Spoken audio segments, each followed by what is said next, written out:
Bonjour à tous et bienvenue sur la chaîne Twitch de Mister MV. Je ne vais pas refaire la blague de l'âme hier. Bien évidemment, je ne suis pas le vieux monsieur. Troisième jour du Games Man in France, comme on le disait, un programme soutenu par la région Île-de-France et par le CNC. Aujourd'hui, de nouvelles associations en guise d'introduction. Comment est-ce que tu vas, l'âme? Évidemment, tu me secondes pour en parler. C'est la pire introduction que j'ai faite. J'ai bien mangé, et toi? Moi, j'ai beaucoup trop mangé. J'ai bien dormi. Est-ce que Victor à la régie a bien dormi ou pas? Je sais pas. Non, il n'a pas bien dormi. Mais nous, on va être bien parce que on refait un segment avec toi. Exactement. C'est le segment de on démarre la journée et si on faisait les séquences les plus intenses de Games Man in France, puisqu'on va avoir encore 4 associations. C'est ça, exactement. 94 000 jeux, je crois. 93 000 jeux. Beaucoup de trailers. Mais ça va être très chouette parce qu'on va vous faire voyager. Hein. On va aller dans le nord de la France. Il y a beaucoup d'univers en plus de ça. Dans en plus l'est des de la régions. France. L'Île-de-France, petite région un peu OSEF, voilà, et les DOM. Ça va être très bien. Calme tes ardeurs. Mais oui, de fait, il y a aussi énormément de jeux divers et variés. On a principalement du distanciel, pour ne pas dire uniquement du distanciel aujourd'hui. Ouais. Donc évidemment, on reçoit les personnes qui vont venir parler de leurs associations ou de leurs projets divers et variés, comme hier finalement. Ouais. Et ça se fera en distanciel. On n'a pas la chance de pouvoir les recevoir sur le plateau.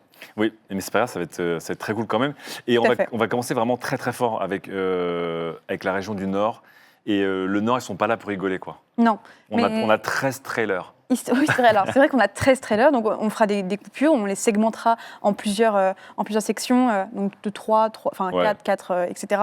Peu importe. L'idée étant qu'on reviendra dessus, oui. J'en parlais, pluralité d'univers, pluralité de projets, et surtout une région qui finalement est un peu un des pôles, une des pépinières de la France en termes de, historiquement en tout cas en termes de développement de projet, puisque Ankama, vous les avez pu les voir hier, qui a été un petit peu la couronne sur ce royaume. Tout à fait. Et pour en discuter avec nous, on va recevoir le délégué général de l'association Gaming, qui va peut-être apparaître à l'écran dans quelques instants.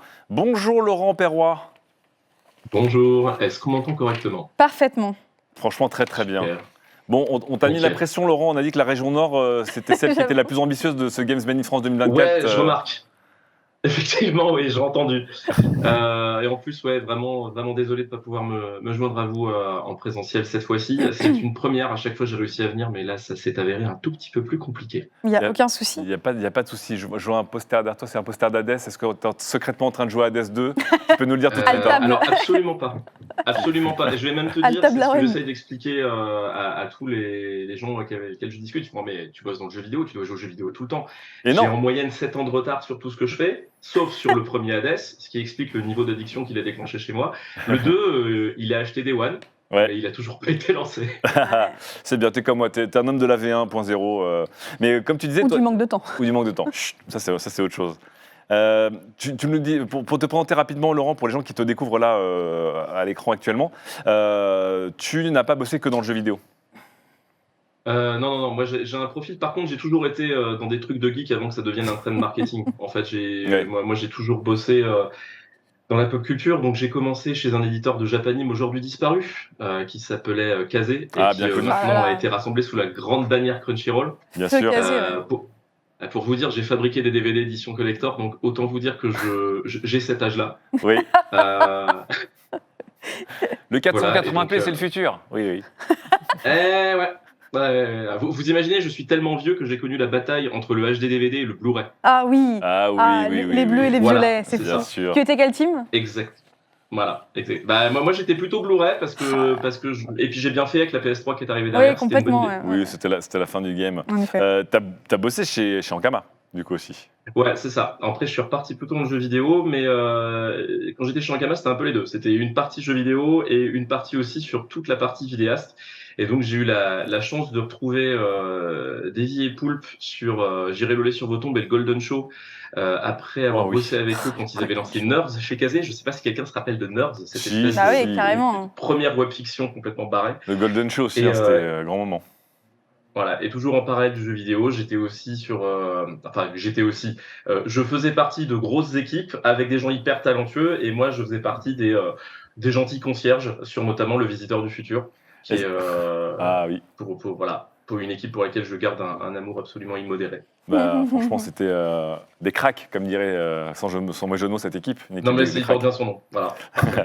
Justement, en parlant de concierge, est-ce que tu disais que tu qualifies un peu Gaming comme sorte de conciergerie pour l'écosystème de jeux vidéo un peu dans le Nord, dans les Hauts-de-France. Ouais, c'est ça. Comme vous l'avez dit, là, pendant toutes ces journées de Games Made in France, vous avez quasiment toutes les assos, donc vous allez faire un tour de France Express. Je crois que ce sont les copains de l'Est qui enchaînent juste derrière nous. Oui. Donc on va essayer de leur laisser une place clean. Mais de toute façon, voilà, nous l'idée c'est que des assos comme celles qu'on représente, elles ont été créées à l'impulsion des entreprises de jeux vidéo qui sont sur les différents territoires en France, pour simplement se dire qu'il y avait besoin d'une entité pour les représenter toutes et tous au quotidien, pour être capable de représenter ce qu'était l'industrie du jeu vidéo, c'est-à-dire pas juste un truc de nerd qui corrompt la belle jeunesse, et être capable aussi de les soutenir sur des problématiques pour se développer, pour être plus au fait de tout ce qui se passe et de comment les marchés évoluent. Et puis quand on n'a pas l'information, on va la chercher. Mais du coup, on va la chercher en plus, voilà, sans que ça prenne du temps pour les boîtes avec lesquelles on bosse. Donc voilà, quand on dit conciergerie, c'est vraiment, enfin, je me suis souvent imaginé, moi, appuyer sur mon balai dans le hall de l'immeuble en attendant les ennuis et en essayant d'apporter le plus de solutions possibles aux entreprises de jeux vidéo sur le territoire des Hauts-de-France. Très bien. Vous êtes des historiques, vous faites partie des premiers fonds régionaux en France, si je ne m'abuse. Hein, ça fait quelques années, de 2017. On a commencé en 2017. Non, en 2016, je crois, le fait en fait d'avoir un fonds en région qui était amorcé par la région Hauts-de-France et qui permettait de financer des productions de jeux vidéo. Nous, l'asso, elle fait partie des plus vieilles. Alors, on n'est pas aussi vieux que Capital Games, qui était vraiment la première asso sur un territoire donné. Mais voilà, on fête nos 15 ans cette année. Et donc, en fait, en travaillant avec les différents partenaires qu'on a en région, notamment justement la région Hauts-de-France et une entité qui est un peu le CNC régional, qui s'appelle Pictanovo, on a travaillé sur l'émergence d'un fonds qui est financé à 100% par la région Hauts-de-France pour que des jeux vidéo, à la fois à l'étape du prototype, ou alors même des productions qui sont un peu plus robustes ou plus avancées, puissent aller trouver un soutien en financement, quoi. Donc, ça fait partie des trucs un petit peu chouettes qui ont été mis en place. C'était le tout premier fonds de ce style et depuis, il y en a un peu partout ailleurs. Très bien. Et dernier point chouette aussi sur lequel vous bossez, de l'événementiel, parce qu'il y a un gros rassemblement annuel pour les pros du jeu vidéo qui s'appelle Game Camp France. Exactement. Le Game Camp, il est venu d'un constat, quand on était encore en 2016, de se dire qu'il n'y avait pas ou plus d'événements en France métier au sens large, c'est-à-dire qu'il va couvrir tout le spectre du turbo indé jusqu'au AAA, et qui va vraiment permettre aux professionnels du jeu vidéo de se dire, voilà, on a des métiers qui sont techniques, qui sont pointus, on a besoin d'échanger entre nous, on a besoin de se tenir au courant, on a besoin de partager pas mal de choses, et dans les échecs comme dans les réussites. Et donc finalement, on s'est dit, bah voilà, nous on a eu un projet de le faire dans le Nord, on s'est associé au SNJV pour le faire, et on s'est dit, bah voilà, on va faire 2 jours pendant lesquels il y aura que des conférences et un système de matchmaking pour que les pros puissent se parler. Et là, cette année, ce sera la 7e édition. Et on a bien grandi depuis, en fait. Ce qu'il faut bien comprendre, c'est ce que je réexplique à chaque fois, c'est pas du tout un salon pour les gens qui pratiquent le jeu vidéo. Enfin, j'ai un salon, mais c'est un événement pro. Oui, c'est pas du tout un salon pour les gens qui s'intéressent de loin. C'est vraiment pas un événement pour les, comment dire. C'est pas la Paris Games Week, quoi. Non, du tout, ça n'a rien à voir. Et c'est même, enfin, dans le sens où la Paris Games Week s'adresse avant tout à des joueurs, à des consommateurs de jeux vidéo, des univers qui sont créés, de la pop culture. Nous, c'est vraiment, on pourrait comparer ça à l'événement, voilà, le salon des métiers d'art, de l'artisanat, mais hyper pointu et pour le jeu vidéo. C'est-à-dire que voilà, c'est pas pour les néophytes. L'idée, c'est que ce ne sont que des pros qui vont discuter de leur métier, qui vont se partager différentes choses. Après, on a la chance d'accueillir des super speakers qui viennent à la fois de France et de l'international. Là, cette année, on a commencé à annoncer notamment quelques personnes qui vont venir de Mobius Digital, qu'on fait Outer Wilds, par exemple. Incroyable. On a des gens qui viennent d'un petit peu plus loin. Enfin voilà, on essaye d'amener jusqu'en France et jusqu'aux pros français des internationaux de poids qui vont pouvoir parler avec eux. Et puis il y a des super trucs qui sont sortis en France ces dernières années. Je veux dire, regardez rien que l'année dernière, un Chains of Scénar, par exemple, et je pourrais en citer plein. Voilà, tout ça, c'est des pros qui vont prendre part à la programmation et qui vont venir justement échanger avec leurs pairs. Mais bon, voilà, c'est une fois par an, c'est à Lille, et on essaye d'être voilà, cet événement de référence pour les pros de jeux vidéo, qui est une maison pour tout le monde une fois par an. C'est bientôt la prochaine édition, là. Ouais, oui, c'est demain. Voilà. C'est une des raisons pour lesquelles je ne suis pas là en présentiel aujourd'hui, justement. D'accord. Ce sera le 24-25 juin à Lille, et ça rassemble à peu près 1600 personnes. Et là, donc, on est sold out depuis quasiment un mois, ce qui est une bonne nouvelle, mais qui est aussi absolument terrifiant. C'est le pire souci qu'on puisse vous souhaiter. Oui, c'est clair, finalement. C'est ça, maintenant, on va faire en sorte de faire un truc chouette pour les gens qui viennent. Peut-être qu'on retrouvera les places en scalping, comme pour Taylor Swift. À un quart. Un cas. Bon, on arrête de dire des idées aussi avec Emma.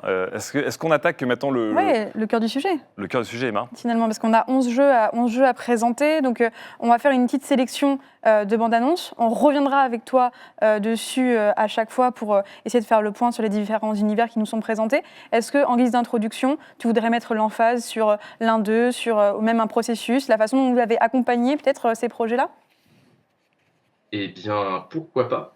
En fait, pour être tout à fait transparent, ce créneau-là, de la minute terroir qu'on fait avec les associations Ouais. Ouais. régionales, le problème se pose toujours du bon, qu'est-ce qu'on fait? On en prend 3, on en prend 2, on en prend un, de quoi on parle? Est-ce qu'on les fait venir? Nous, on avait fait le choix depuis la 2e édition de Games in France de se dire bon, ce qu'on va faire, c'est qu'on va essayer de donner de la visibilité à toutes celles et ceux qui n'ont pas forcément, ils sont pas dans le bon momentum pour venir justement parler de leur jeu à l'antenne sur un format un peu plus long. Donc, on a choisi de faire une sélection qui donne finalement qui n'est pas exhaustif du tout, hein. Il y a d'autres super bons jeux et de super boîtes, mais là sur le coup on s'est dit voilà, c'est ce qui paraît le plus actuel.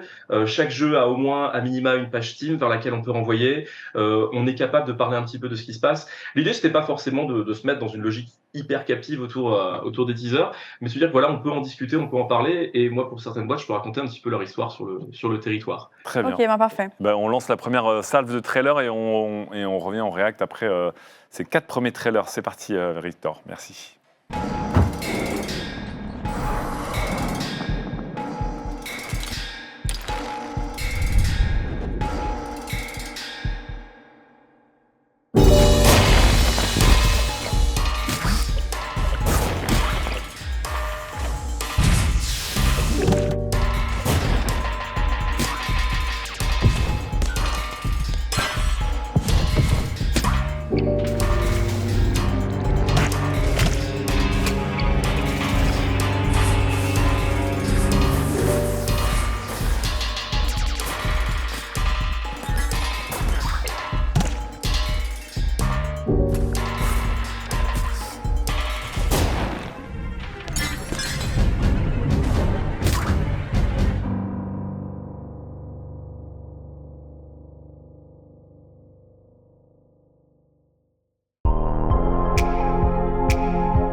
Do you have a knack for mind-twisting strategy puzzle platformers?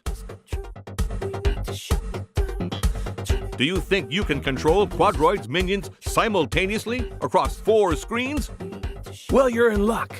Use your psychomotor skills to master over 100 hazard-filled levels. Strategically sacrifice your Quadroids to progress and complete your objectives. Clear each level with a perfect score. Climb to the top of the leaderboard and compete for a chance to become Employee of the Month. Ain't no walk in the park, but we're sure you have the skills to make it. Quadroids operators may face severe damage to their neocortex. Roboctopus will not tolerate any sick leave, and underperformers will face the unforgiving wrath of our glorious overlord.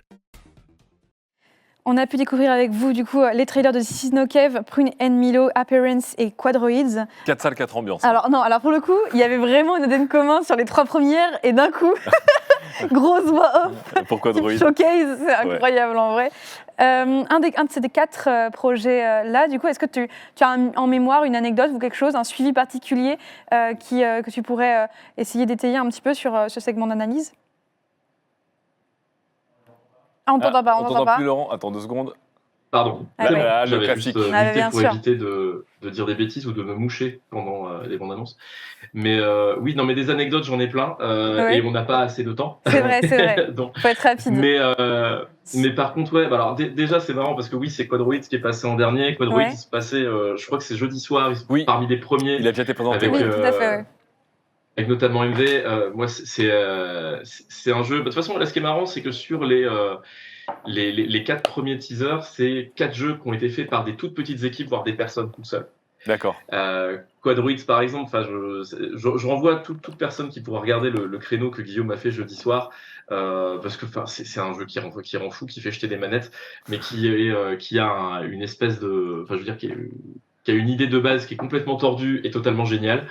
C'est fait par c'est fait par donc Guillaume, qui est un game dev solo, qui a une XP, qui a bossé chez Ankama, qui a joué les pompiers dans plein d'autres trucs, et qui, comme beaucoup de game dev solo qui arrivent au bout d'une prod, sont des gens absolument brillantissimes.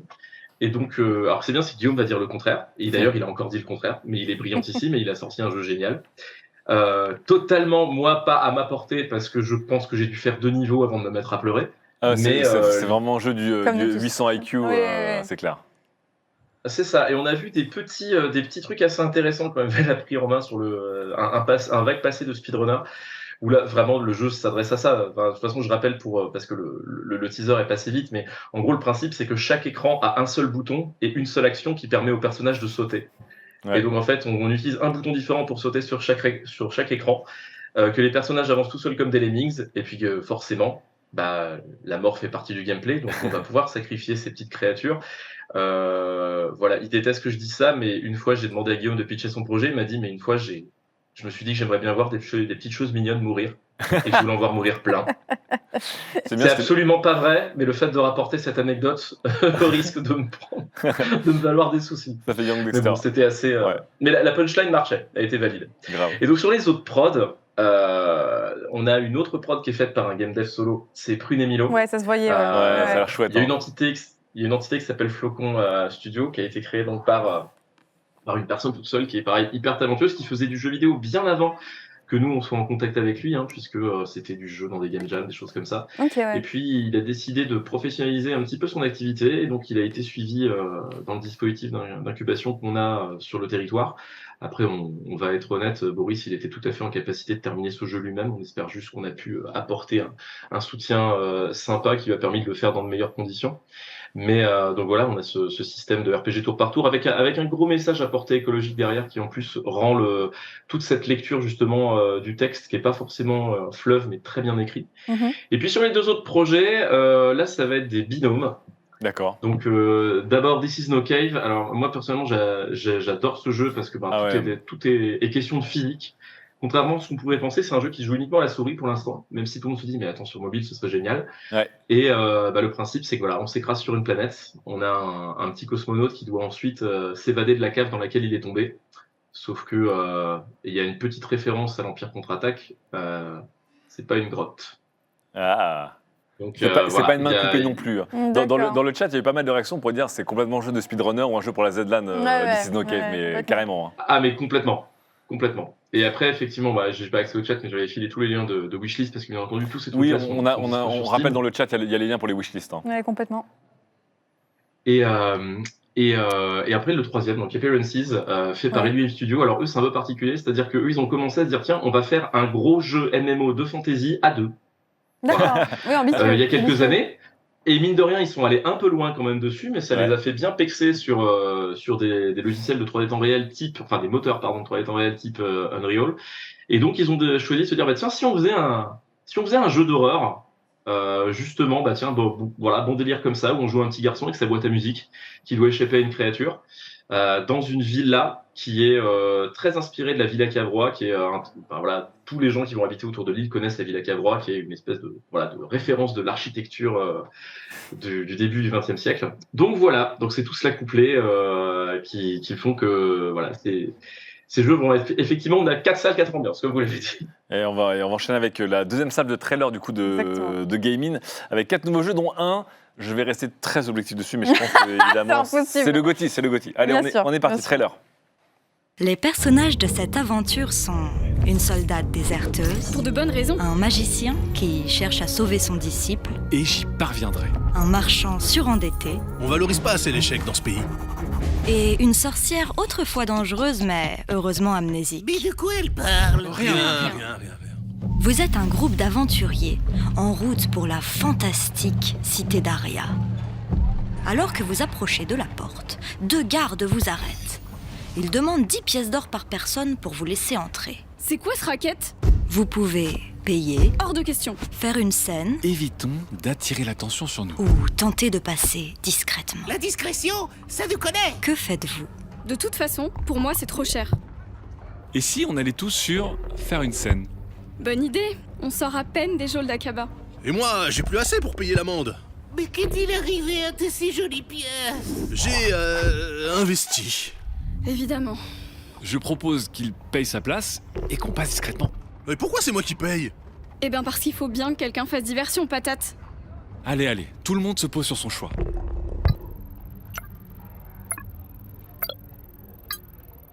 Hors de question que je paye ma place. Mais qu'est-ce qu'il y prend? On va encore devoir relancer la sauvegarde. Mais non, il suffit que je fasse moins de 60, facile. Tant que tu fais pas genre 92, ça me va. Les dieux nous ont abandonnés. Vous inquiétez pas les amis, je gère.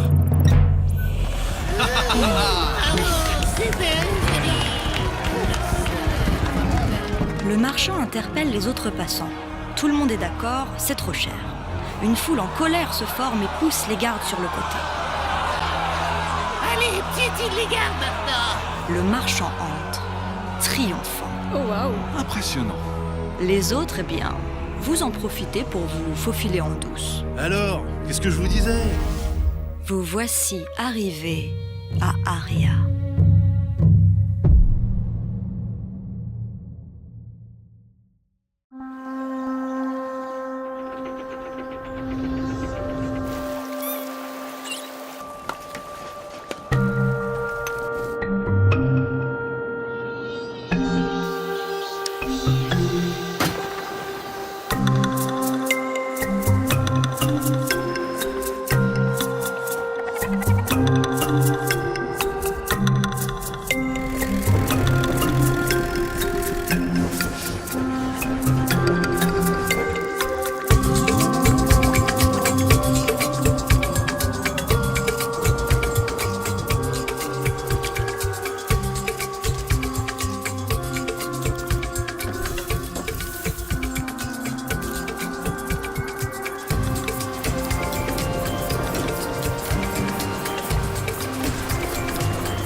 Je retire. Oui. Je pensais que c'était les mondes d'Aria, le meilleur jeu de la Terre, mais peut-être que c'est Kamaeru, un refuge de grenouilles. Moi, j'avoue que j'ai mon cœur bat très fort pour Diluvan Wings, je t'avoue. Mais on a vu évidemment aussi Crossfighter et du coup les mondes d'Aria, pardon, excuse-moi. Ouais, tu n'es pas du tout censé pouvoir en parler en disant que c'est le meilleur. Non, mais c'est cool parce qu'il y a des gens qui ont reconnu, parce que forcément. La plupart des personnes qui ont joué dans Game of Thrones ont fait les doublages des mondes d'Aria. Donc vous avez reconnu la voix off qui était Alba, il y avait Daz, Lydia, moi là sur les premiers persos, mais il y a beaucoup d'invités. Qui vont apparaître dans le jeu. Bref, on aura l'occasion peut-être d'en reparler dans quelques semaines sur la chaîne d'MV, encore une fois. Laurent, on a un beau petit segment de jeu aussi, là. Ouais. Ah oui, non, mais je me plains pas des gens avec lesquels je travaille, effectivement. J'aime bien. Malheureusement, je suis à la fois sur aucune prod et sur toutes. Oui, bien sûr. Mais c'est vrai qu'on a vu, on a vu des jeux, enfin, le jeu d'Ankama est ultra dynamique, etc. Mais à côté de ça, on en parlait en off aussi avec Lame, une sorte de curseur qui est mis sur les jeux feel good depuis la fin du Covid et du confinement. Toi, tu as pu le vivre, tout ça, j'imagine. Est-ce que c'est à l'origine de ces projets-là? Est-ce que tu peux nous en parler un petit peu? Parce que là, on parle de Kamaeru, peut-être. Oui, Kamaeru plutôt, ouais. Il y a autant de cas particuliers qu'autre chose. En fait, Kamaeru, c'est un jeu qui est créé par un binôme hyper talentueux, c'est-à-dire Mélanie, qui a été cofondatrice du studio Atelier 801, qui est notamment qui est assez connu pour Transform Ice, qui est un jeu qui a bien marqué. Et donc son associé développeur Aurélien, qui est une espèce de développeur intrépide, surdoué, qui va super vite. Et donc eux se sont dit, on va changer plein de choses, on va s'associer à deux, on va proposer justement ce jeu qui est un jeu cosy de collection de grenouilles, ça c'est la partie facile, mais qui est plein d'autres choses, parce que finalement ce qui a motivé aussi la démarche, c'était une grande conscience et une grande envie de communiquer de façon saine et non culpabilisante sur toutes les questions justement de sobriété écologique, toutes les questions de climat. Parce qu'au final, qu'est-ce que propose aussi Kamaeru? C'est de restaurer, pas restaurer la paix, mais de faire une zone humide, comme justement on peut en voir dans les marécages, etc., qui soit la plus harmonieuse possible et dans laquelle finalement tout n'est que paix, douceur, calme et feel good. Et je pense que le jeu a plutôt pas mal réussi. Je ne peux annoncer aucune date de sortie, mais il va bientôt arriver sur PC et Switch, mais pas que. Je ne dirai rien de plus. Mais voilà, et je précise que c'est programmé de façon super optimisée. L'idée, c'est que le jeu tourne même sur des très très vieilles bécanes. Un peu comme Transform Ice, qui a eu un gros succès, je crois, notamment en Amérique du Sud, parce que ça pouvait tourner notamment sur le plus potato des PC de l'histoire. Oui, c'est vrai. Ça marchait, Transform Ice. Mais oui, je vois que j'ai affaire à des personnes qui connaissent leur histoire de jeux vidéo totalement. Et c'est exactement ça. Voilà. Non, c'est important. Et donc, avec Kamaeru qu'on aime d'amour, avec les grenouilles, où on a envie de leur faire Twitch comme ça, parce qu'elles ont des grosses joues toutes mignonnes. Puis donc, il y a toute une collectionnite avec le Frogedex, etc. On peut faire cuire des petites courses solaires. Ah, ils ont gagné. Moi, j'ai besoin de savoir. Il y a un système de breeding dedans qui fait que tu peux avoir des robes, entre guillemets, particulières de grenouilles, c'est ça? Oui. Peut-il y avoir des grenouilles dont le coloris a été swappé, qu'on appellerait des grenouilles brillantes, par exemple, dans un certain langage de jeux vidéo qui intéresserait Ken Bogard? Écoute, je ne teaserai rien que je ne sois pas autorisé à teaser, mais effectivement, il est vrai. énormément de possibilités. Autant pour nous. Mais c'est un petit bijou qui va sortir bientôt, là. Et donc, le quatrième jeu, parce que les mondes d'Ariane, on aura l'occasion d'en reparler sur la chaîne d'MV. Oui, voilà, moi je vais parler de Diluvan aussi. Ils sont passés en fin de soirée. Ils sont passés en fin de soirée jeudi, je crois, sur Games Independence. Mais Diluvan Wings, on en a parlé parce que beaucoup de gens ont senti l'esprit de Spiritfarer, qui a été un gros hit sorti il y a maintenant 1 an et demi ou 2 ans. On a senti un peu d'inspiration dans Diluvan Wings, qui a l'air d'être très très chouette aussi, avec sa propre patte, j'imagine. Ouais, puis alors moi j'ai une passion pour les phares, donc autant dire que quand j'ai vu arriver cette équipe-là qui me disait mais c'est tout se construit autour d'un phare en fait. Au final, tu vas te construire une espèce de colonie avec des réfugiés que tu vas accueillir et tu vas faire grandir ce phare. Et moi le symbole du phare, j'étais genre mais les gars c'est génial. Day one je suis avec vous, y a pas de souci. Et non, c'est une équipe. Il me semble, sans trop m'avancer, parce que je finis par perdre le fil, mais que le jeu avait été déjà commencé pendant les études en fait des personnes qui ont ensuite monté le studio. Donc c'est une team qui s'est montée même pendant leurs études. Et l'idée c'était vraiment aussi de faire un jeu avec que des bonnes ondes où justement. Donc ça fait plusieurs années du coup. Ouais. Là le jeu est sorti le mois dernier. Il est sorti le mois dernier. Ça faisait, à ma connaissance, je dirais 3 bonnes années qu'il Ouais, était c'est en pour ça. développement sur une toute Mais petite équipe. c'est trop deep. Il y a plein de trucs. Il y a Ouais, vraiment il a plein de vraiment choses. taffé le Il y a jeu. Ouais. tellement de possibilités et ça se voit qu'il y a plein d'interactions différentes avec plein de possibilités et de phases de game design qui n'ont pas rien à voir les unes avec les autres, mais en tout cas qui rendent le c'est jeu varié, beaucoup ouais. plus complexe qu'un simple castle builder, quoi. Oui, complètement. Et puis, il y a plein de bonnes ondes, il y a des messages très positifs. C'est vrai. C'est vraiment, encore une fois, c'est des jeux qui font du bien, non culpabilisants, et où, en fait, finalement, on se rend compte que, oui, on a toutes et tous un bon fond, il suffit de l'exploiter de la bonne façon, ou pas de l'exploiter, Trop mais du moins de le pipou. stimuler de la bonne façon. Ouais, c'est intéressant et c'est quelque chose qui est revenu assez régulièrement dans les productions qu'on a pu voir hier avec MH, avec les diverses associations d'avoir un côté où on peut avoir des jeux qui ont un gameplay satisfaisant, des lores satisfaisants, sans entrer dans les challenges classiques de violence, de performance, etc.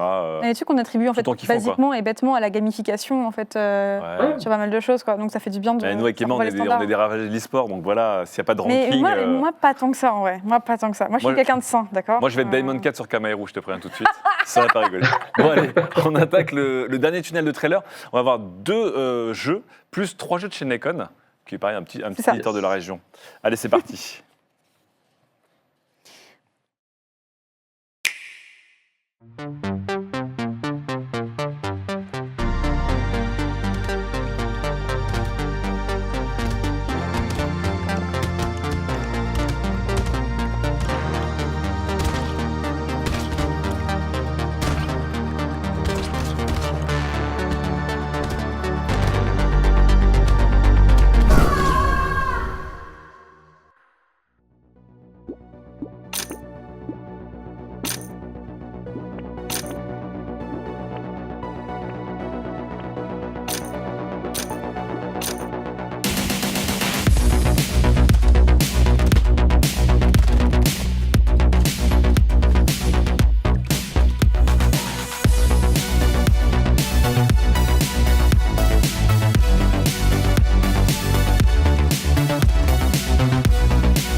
France, 14th century.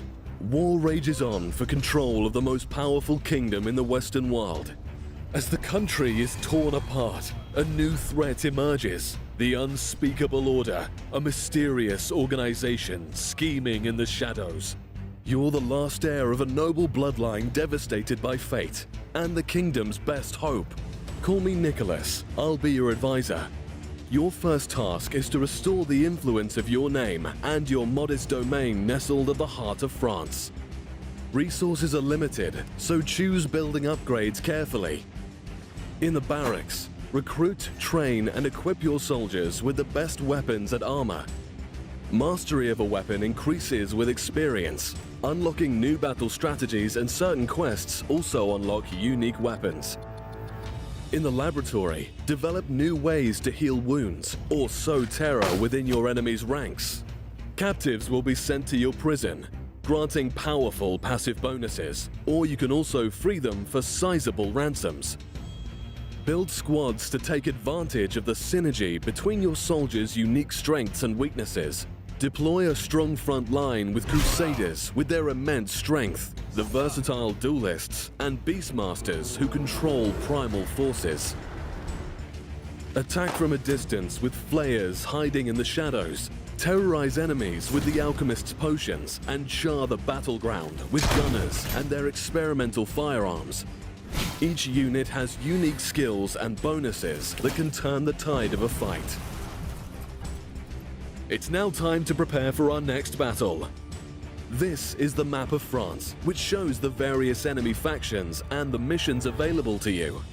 If you don't act quickly, these opportunities will disappear and you'll lose valuable rewards. Deploy your troops, considering the time it takes for them to march there. And beware the Order and its evil influence, or watch the kingdom fall under its clutches. Once you've reached the battlefield, strategically position your soldiers to surprise your enemies. Your positioning will affect your accuracy and your chances of inflicting critical hits.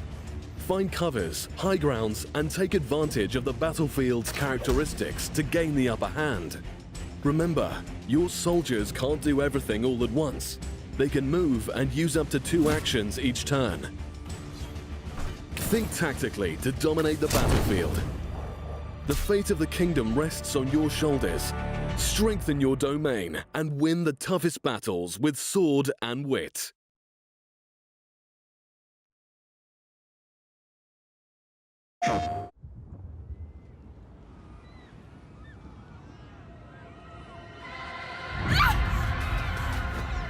God! Die!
Voilà, c'était le 3e et gros tunnel de trailer pour gaming. Encore une fois, beaucoup d'ambiances différentes. Pas mal de hype. Alors, il y a des jeux qui étaient déjà sortis, qu'on m'a rappelé. On a commencé par Brotato, et c'est marrant parce que dans le chat, il y a plein de gens qui ont dit quoi ? Mais cette drogue qui m'a fait passer 4 heures par jour de plus aux chiottes, c'était un jeu. Est-ce qu'on est d'accord que les Vampire Survivors, c'est le jeu des toilettes ? Mais aussi du métro, mais aussi de plein de choses. Mais c'est comme le jeu des toilettes. Et pour les gens qui ne connaissent pas Brotato, c'est un des meilleurs Vampire Survivor-like, peut-être le meilleur, diront certains, du genre. On était content de les retrouver, mais je crois qu'il y a plein de gens qui ne savaient pas que ça venait de bien de chez nous, Laurent. Alors attention, il faut que je précise, le jeu n'a pas été fait par un nordiste. Il a été fait par Blufffish. Par contre, la raison pour laquelle il apparaît dans ce tunnel, effectivement, je dirais pas indigeste, mais très long, c'était le fait que nous, on a une entreprise sur le territoire qui s'appelle Seven Studio et qui est spécialisée dans cet art obscur qu'on appelle les portages. Ah, et dont le métier, c'est de de se dire, tiens, et c'est ça, eux ont fait tous les portages en dehors du PC. Ah d'accord. Et voilà, donc des alchimistes, magiciens, des arcanes, de la reprogrammation totale d'un jeu. Celles et ceux qui pensent qu'il s'agit de faire un bouton pour mettre un jeu qui était prévu pour PC sur Switch se fourrent le doigt dans l'œil jusqu'au coude. D'accord, je m'étais emballé. Mais Brotato reste une bête de Vampire Survivor-like. Hein. Bon, mais tellement. Alors, on parle de nos favoris, du coup, j'ai l'impression, donc on les prend pas forcément tout de suite dans l'ordre. J'aimerais bien que tu nous parles de Raven's Watch aussi, parce que c'est, je crois, c'est un jeu qui est là depuis, ouais, c'est ça, complètement, depuis un an sorti sur Steam, en accès anticipé, et qui continue du coup de faire son petit chemin, et qui est un des jeux les mieux notés sur Steam dans sa catégorie roguelike. Du coup, genre, tu peux nous en parler un petit peu de la relation que vous avez eue, vous, en termes associatifs avec ce jeu-là ? Alors, moi, je vais déjà être très humble parce que c'est un jeu qui est développé par Pastèque, qui est situé chez les copains de Game Only qui sont à Lyon. Donc, il faut rendre à César ce qui lui appartient. Par contre, c'est édité par Nacon, qui est un de nos deux grands piliers absolus historiques. Je crois la toute première entreprise à avoir approché le jeu vidéo dans les Hauts-de-France. Ouais. Et donc, Nacon, finalement, avec tous ses studios et toutes ses super prods, du coup, a investi dans Pastèque il y a quelques années. Et donc, du coup, Raven's Watch sort sous cette bannière-là. Donc, c'est pour ça qu'on l'a mis en avant cette fois-ci. Moi, j'avais été déjà très, très fan de Curse of the Dead Gods, fait par Pastèque. Et ce qui est cool, c'est de voir qu'ils sont capables. Tiens, on va passer au deuxième jeu. En fait, le deuxième jeu est ouf aussi. Avec un gameplay qui tient ses promesses et un univers qui, franchement, vaut la peine. En utilisant les contes et les légendes, c'est absolument génial. Je pense que c'est la meilleure incarnation du petit chaperon rouge ever dans un jeu vidéo.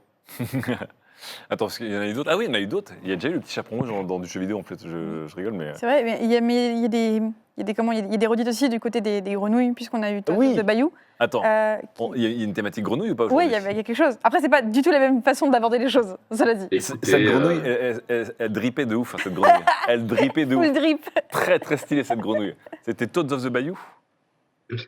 Ouais, absolument. Alors, moi, je trouve ça super, vraiment super parce que tout le monde va se dire, bah oui, mais tous les game devs dans le Nord, ils sont groupés à Lille, finalement. Alors, c'est vrai pour, on va dire, la métropole lilloise sur, on va dire, 75-80%, mais certains résistent encore à l'envahisseur dans des zones reculées de la province.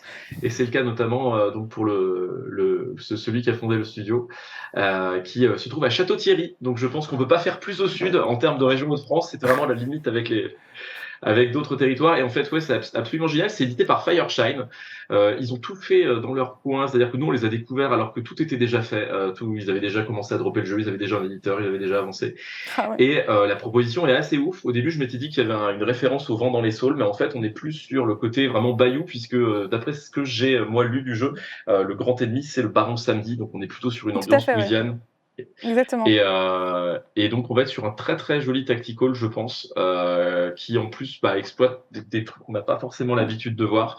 Je suis impatient d'en savoir plus. Pour avoir discuté avec eux récemment, je sais qu'il y a un très très gros teaser avec plein de nouvelles choses qui vont être annoncées, qui arrivent dans les prochaines semaines. Voilà, nous on est, on vous a servi quelque chose qui existait déjà dans ce teaser-là. Ah, ça donne vraiment très envie. Qu'est-ce qu'on a vu d'autre comme jeu du coup On a vu un DLC.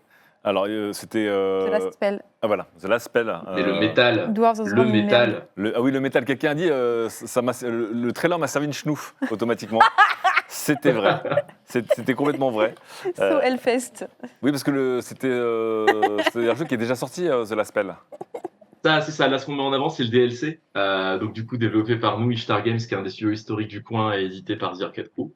Et là, c'est le jeu a très très bien marché en early access. Sa version définitive est sortie l'an dernier. Et là, on a un premier DLC qui est arrivé là il y a moins d'un mois, avec des nains qui bousillent des bestioles. Et c'est toujours aussi dur parce que voilà, Ishtar Games fait des jeux géniaux mais durs. Enfin non, très durs. Voilà. Il y a des fans dans le chat de The Last Pen, mais voilà, c'est bien de le rappeler en tout cas. Qu'est-ce qu'on a aussi comme jeu du coup? On a parlé de Raven's Watch côté Nacon. On a pas eu Crown Wars et Gridfall 2. Ouais, c'est ça. Crown Wars, c'était pour toi, c'est un jeu historique, guerre de 100 ans. Oui, voilà. C'est le mood. Ça a l'air d'être bien compliqué, bien dark. C'est MH Core. À 100%, complètement 100%. Moi, je suis une grande fan de Crusader Kings et des jeux type... comment il s'appelait cette espèce de pseudo-DLC de Witcher Thronebreaker, donc façon Gwent, enfin Gwent pour les bizarres. Mais voilà, donc oui, complètement ma cam. Tu peux aussi nous en parler un petit peu, faire une petite parenthèse? Ça se développait donc encore une fois, belle alliance entre le Nacon et Lyon, puisque c'est fait chez Artefacts. Et qui n'a jamais eu envie de se dire tiens, le haut Moyen-Âge, la guerre de 100 ans, cette espèce de truc qu'on imagine crasseux et pas fun, et en fait on va lui mettre de l'ésotérique dedans et puis on va en ressortir un super jeu de stratégie en fait, au final voilà, alors puis là il est en précommande, donc il arrive dans une semaine il me semble, je sais, 23 mai je crois. D'accord. On est sur un jeu effectivement qui fait partie de toute cette vague de production. Pour pas mal de gens, Nacon, jusqu'à quelques années, c'était de la simulation, c'était du AA de spécialistes, mais aujourd'hui, la réalité, c'est que ça n'est pas que ça. Et en sortant des jeux de stratégie aussi ambitieux que ceux-là, je pense que on a une belle ligne éditoriale qui s'affirme. Très bien. Et on finit avec Gridfall 2 de Spiders.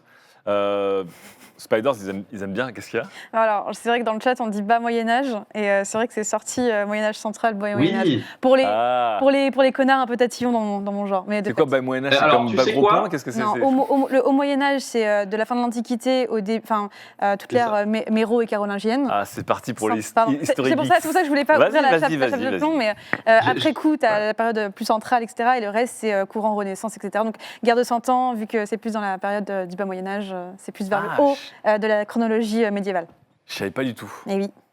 Et c'est totalement vrai. Parce en fait, c'est moi qui me suis saucé, mais en fait, le truc que je trouve génial dans cette remarque, c'est que j'aimerais que des gens pas fun, ou vous savez, le tonton relou qui nous dit que le jeu vidéo, c'est pour les débiles à la fin, on puisse leur sortir des choses comme ça, finalement, qu'on est capable de faire la différence entre le haut et le bas Moyen-Âge. Moi, je trouve que ce sont toujours de très bonnes expériences quand on est capable de contredire ce genre de truc. C'est bien, au repas, tu pourrais dire, c'est un jeu du bas Moyen-Âge venu des Hauts-de-France. Et là... Incroyable. Pas mal celle-là. Et là, c'est la classe. Enfin, édité en Haute-France. Édité en Haute-France, oui. Produit dans le bas de la France. Du coup, plutôt. Enfin, en même temps, tu me diras, nous tout ce qui est en dessous de Lille, enfin non, tout ce qui est en dessous d'Amiens, quasiment c'est le sud. On dirait les Parisiens, genre tout ce qui est en dehors du périph', c'est les sauvageons. Bon. On finit avec Gridfall 2 de Spiders. Encore une prod Spiders avec une identité visuelle assez fofolle. Hein. Ah mais oui. Fofolle. C'était ça ton adjectif? T'as rien de mieux dans le chapeau. Je suis vieux comme Laurent, donc j'ai le droit. Okay. On peut même dire méga ouf, ok. Ah non, Spiders, ils savent faire. Donc après le premier Gridfall et la Steel Rising qui était sorti l'année dernière, on attaque sur le second Gridfall qui, si je ne raconte pas d'ânerie, se déroule en fait légèrement avant le premier épisode. Et très clairement, ça a été un jeu qui a très très bien marché, un super RPG avec un univers vraiment à part. Qui prenait vraiment sur on était plutôt ambiance. Alors, je vais plus m'aventurer à essayer de mettre des périodes hystériques maintenant parce que je pense que je vais prendre des coups de tonfa dans les genoux. Si t'as les périodes de la guerre de 100 ans, si t'as les dates en tête, tu te sauves. Hein. Non, tu l'as pas. Alors, je pourrais te sortir tout le délire des rois fainéants, mais si je commence à aller sur la guerre de 100 ans... c'est loin, c'est très loin les rois fainéants. Voilà, donc on va éviter les coups de tonfa dans les genoux.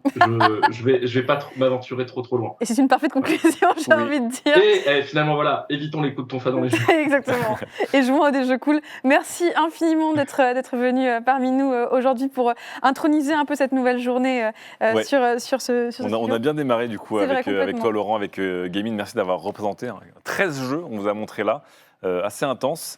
On va te laisser repartir et t'occuper de l'organisation du Game Camp qui arrive dans quelques jours maintenant. Et nous, on va faire une petite pause pour ce Games Made in France avec Emma. Merci encore à Laurent et Gamine. Et on va se retrouver dans quelques minutes. Bon courage pour la suite. À plus. Dans l'Est. Hier, c'était la West Coast. Et là, dans quelques minutes, on se retrouve avec la East Coast, bien sûr, avec East Game. À tout de suite.